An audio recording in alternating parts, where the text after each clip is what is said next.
pile un mois après l'implosion du sous-marin Titan, qui avait pour objectif d'explorer le Titanic, une exposition sur le navire mythique s'ouvre à Paris.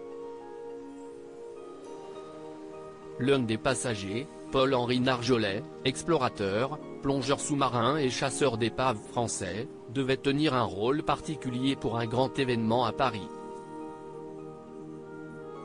Navire de légende, le Titanic est désormais associé à une autre tragédie, celle du Titan.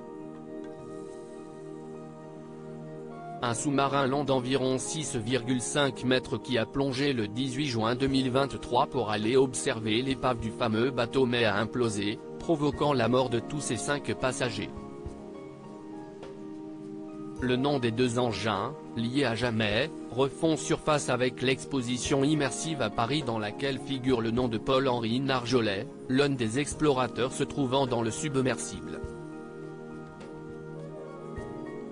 Le Français Paul-Henri Narjolet tient une place importante dans cette manifestation à Paris Expo dédiée au paquebot de légende, avec plus de 200 objets authentiques et de nombreuses reconstitutions.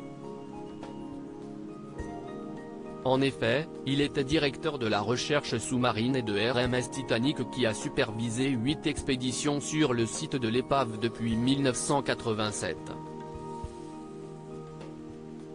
Comme le souligne Le Parisien, il devait être le porte-parole de cette exposition hors du commun, ouverte depuis ce mardi, lui qui a remonté la plupart des vestiges en lumière dans l'exposition.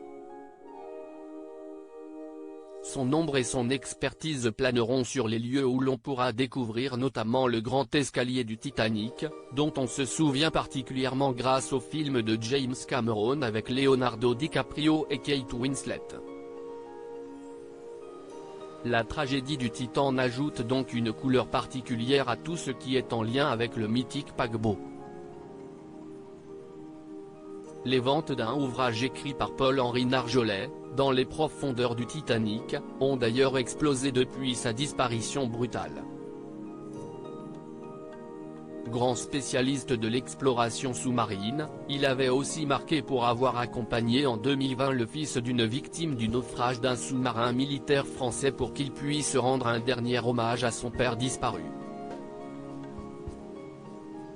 Un sous-marin bas de gamme à 77 ans, celui qui assurait avoir le Titanic dans la peau depuis bientôt 4 décennies, avait pris la mer pour la 9e fois aux côtés de Stockton Rush, le patron de la société d'expédition OceanGate.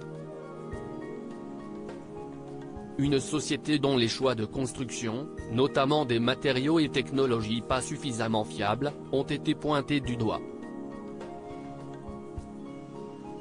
En comparant le Titan à l'Alvin, un submersible de recherche du gouvernement américain qui a effectué en toute sécurité plus de 4500 plongées en eau profonde depuis 1973, les experts soulignent que des choix économiques ont fait du Titan un sous-marin bas de gamme et donc peu sûr au regard du voyage périlleux qu'il a effectué.